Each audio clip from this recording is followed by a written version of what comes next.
9वें number के बल्लेबाज से सीखना चाहिए किस तरीके से बुमराह ने आके डिफेंस कर रहा था स्टोक को और जोफ्रा आर्चर को। कोई भी बॉल उतना दूर से दौड़ के आके 150 की स्पीड में, 145 की स्पीड में, और उसको टक टक ऐसे डिफेंस कर रहा था कि जैसे वो गिल हो, जायसवाल हो। जायसवाल ने तो खाता भी नहीं खोला। मेरे को गुस्सा इस बात पे आ रहा है कि 193 रन इन लोगों से चेस नहीं हुआ। विराट कोहली कप्तानी में ऐसा कभी नहीं हुआ भाई कि स्टोक दौड़ के बॉल करा रहा है और स्लेजिंग भी कर रहा है। वहां पे सामने सुंदर है, नीतीश कुमार रेड्डी है, लेकिन इसका कोई रिएक्शन ही नहीं आ रहा है। जैसे रिएक्शन तो करना चाहिए। ठीक है, आप रिएक्शन नहीं कर रहे थे तो मैच तो जिताना चाहिए वहां से खड़े होके। कुछ भी तो नहीं कर पाए आप। कुछ भी तो करो मेरे भाई, कुछ भी तो करो। आप फर्स्ट क्लास क्रिकेट खेल रहे हो, कोई गली क्रिकेट नहीं है। 140-50 करोड़ जनता में चुन के गए हैं आप 11 लोग। हालांकि जो जडेजा था वो बहुत अच्छा खेला, जड्डू पाजी बहुत अच्छा डिफेंस कर रहे थे, कोई ओवर डिफेंस कर रहे थे, ऑफ साइड का बॉल छोड़ रहे थे, क्रॉस लग के सीधे विकेट के पास जा रहा था, कीपर के पास। बुमराह कितना डिफेंस किया अच्छा, उनसे सीखना चाहिए जो ऊंचे क्रम के बल्लेबाज हैं। सिराज से सीखना चाहिए। अगर मेरी हम लोग की किस्मत तो खराब थी वहां पे कि सिराज के बॉल से बैट लग के सीधे विकेट पे निकल गई, नहीं तो मैच तो हम जीते जीते थे किसी किसी कंडीशन पे। इंडिया की हार की जिम्मेदारी में सीधे सी बात बोलूं तो सुमन गिल, करुण नायर और ये जायसवाल और सुंदर।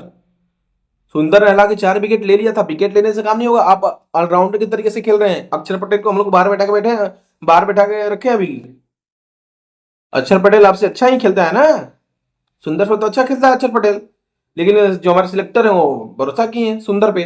तो सुंदर को भी सुंदर करके दिखाना चाहिए किसी कंडीशन में, नहीं दिखाना चाहिए भाई। फर्स्ट क्लास क्रिकेट है ये, गली क्रिकेट नहीं है ये, आईपीएल नहीं है। थोड़ा अपना से सुधार लो कैसे खेलना चाहिए। जायसवाल वही है या लप्पाबाजी, गिल है वही लप्पाबाजी। करुण नायर को मौका ही नहीं मिल रहा था विराट कोहली के टाइम, अभी मौका मिल रहा है तो वो चल ही नहीं रहा है। अरे भाई क्या है ये, 134-35 को रन तुम बना रहे हो, हमेशा स्टार्टिंग तुमको अच्छा मिल रहा है लेकिन रन बना नहीं रहे हो। जड्डू पाजी अकेले वहां पे खड़े थे, उनका साथ किसी ने नहीं दिया। हालांकि जो नीतीश कुमार रेड्डी था वो अच्छा बैटिंग कर रहा था, उसकी किस्मत हालांकि खराब थी कि उसके बैट से लग गया और विकेट के पीछे चली गई। नहीं तो वो तो टिका हुआ बल्लेबाज था, वो तो अच्छा खेल रहा था, कोई चीज की दिक्कत नहीं थी, उसको परेशानी नहीं थी। कितना भी दौड़ के आ रहा था स्टॉक, बॉल बिक रहा था, बॉल को भी फेस कर रहा था, ब्लॉक कर रहा था नीतीश कुमार रेड्डी, और उधर से स्लेजिंग भी हो रहा था। लेकिन नीतीश कुमार रेड्डी कोई जवाब नहीं दे रहा था क्योंकि उसको पता है कि हमको मैच जीतना है, मैच जिताना है। और जो सिलेक्टर है मेरे भरोसा किया हुआ और भरोसा वो दिखाया। आउट हो गया कोई बात नहीं, सुंदर आउट हुआ थोड़ा सा दुख हुआ, लेकिन सुंदर का जो बॉल था सामने का बॉल था, उसको सीधे मार सकता था, डिफेंस भी कर सकता था। तो जैसे नीतीश कुमार रेड्डी डिफेंस कर रहा था तो वैसे डिफेंस करना चाहिए था। उस तरीके से भी डिफेंस नहीं हुआ। किसी तरीके से तो अच्छे से कर लो मेरे भाई, मैं सीधी सी बात बोल रहा हूं। अगर अच्छे से नहीं करोगे तो आगे बहुत दिक्कत होगा, क्योंकि अब संकट मोचन नहीं है विराट कोहली कि किसी भी समय आगे खड़ा रहेगा। स्लेजिंग के समय भी आगे खड़ा रहता था, वहां पे कोई बोलने वाला नहीं था। स्टोक्स उतने दूर से आ रहा था, बॉल फेंक रहा था, उसके साथ हैरी ब्रूक, 2-3 इधर से आ रहे हैं, 2-3 इधर से आ रहे हैं, स्लेजिंग कर रहे हैं। लेकिन वहां पे जड्डू पाजी जो थे ना, अकेले खड़े थे उन लोगों के लिए, अकेले भारी थे, क्योंकि उनको पता है किसको कैसे जवाब देना है। हमको इंग्लैंड को कैसे जवाब देना है मेरे को पता है। अगर लॉर्ड्स में जीतते ना तो मैं लिख के दे रहा हूं, उनकी मुंह बंद हो जाती है, बोलते नहीं अगले मैच में। लेकिन वो सिराज की थोड़ी सी कमी रहेगी, लेकिन मैं सिराज को दोष नहीं दे सकता हूं क्योंकि सिराज 10वें नंबर का बल्लेबाज है और मैं उससे इतना अपेक्षा नहीं रखूंगा कि वो मैच जिताएगा।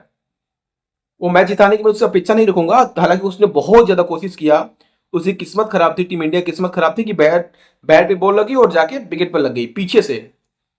सिराज कोशिश किया था, बुमराह कोशिश किया था, बुमराह को शॉर्ट बॉल ज्यादा परेशान कर रहा था। ये बात स्टोक भी जान रहा था और जोफ्रा आर्चर भी जान रहा था।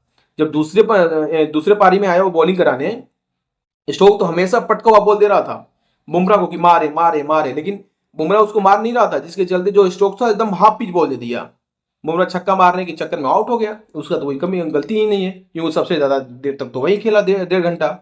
अगर ऊपरी के नीचे के बल्लेबाज में हम देखें तो नीतीश कुमार रेड्डी हालांकि अच्छा खेला भैया, सुंदर ने अच्छा नहीं खेला, जड्डू पाजी अच्छे खेले, करुण नायर अच्छा नहीं खेला, जायसवाल अच्छे नहीं खेले। सीधी सी बात बोलूं तो जो ऊपरी क्रम के बल्लेबाज हैं टीम इंडिया के हार के जिम्मेदार बस यही लोग हैं और कोई नहीं है। और ये सोच रहे हो कि हम इंग्लैंड में गए हैं तो मैच ड्रा करके आना है, तो ऐसा नहीं होगा। उन लोगों के मन में बेसबॉल है, ऐसे नहीं होने देंगे वो लोग। ब्रेंडन मैकुलम है उन लोगों का, इधर गौतम गंभीर, दोनों अग्रेसन वाले ही हैं, इनमें कोई दिक्कत नहीं। लेकिन ब्रेंडन मैकुलम बोल उसके फ्रीडम है एकदम। इधर गौतम पाजी भी आप पे आप लोग को भरोसा जता रहे हैं, सुंदर पे भरोसा जताएं, नीतीश कुमार रेड्डी भरोसा जताएं, लेकिन क्या हुआ, कुछ तो नहीं हुआ। आकाशदीप बैटिंग तो करता है, ऐसा नहीं है, लेकिन उसको भेजने की कोई जरूरत ही नहीं थी आकाशदीप को, क्योंकि मैच उस समय उस कंडीशन में था ही नहीं कि हम आकाशदीप को भेजेंगे। आकाशदीप को भेजने का मतलब है कि भाई परेशानी में होना, दिक्कत में होना। बुमराह उससे अच्छा डिफेंस कर रहा था, बुमराह खेल रहा था, सिराज खेल रहा था, और जट्टू पाजी खेलते, जट्टू पाजी को भेज देते तो विकेट बचा होता, हम लोग को बाद में काम देता, अभी काम दे देता, जैसे सिराज का विकेट गिरता है तो उस समय तो फेस कर लेता ना जट्टू पाजी अच्छे से। काज ये नौबत नहीं आती। आज 2-1 है ना, कितना है आज, एक ज्यादा होते हम लोग अभी, लेकिन थोड़ी सी कमी के चलते जायसवाल बोले, गिल बोले, करुण नायर बोले, और राहुल को तो बॉल अंदर आती हुई बॉल हमेशा से परेशान करती, उसका बैट जो था पैड में फंस गया, जिसके चलते उसको दिक्कत हो गई, नहीं तो वो आउट नहीं होता, बहुत अच्छा खेल रहा था। उसके लिए मैं तो बोल दूंगा बहुत अच्छा। टीम का संकट मोचन विराट कोहली के जाने के बाद वही है, वही ऐसा एक खिलाड़ी मेरे को नजर आ रहा है कि आखिरी तक टिक के खेल सकता है।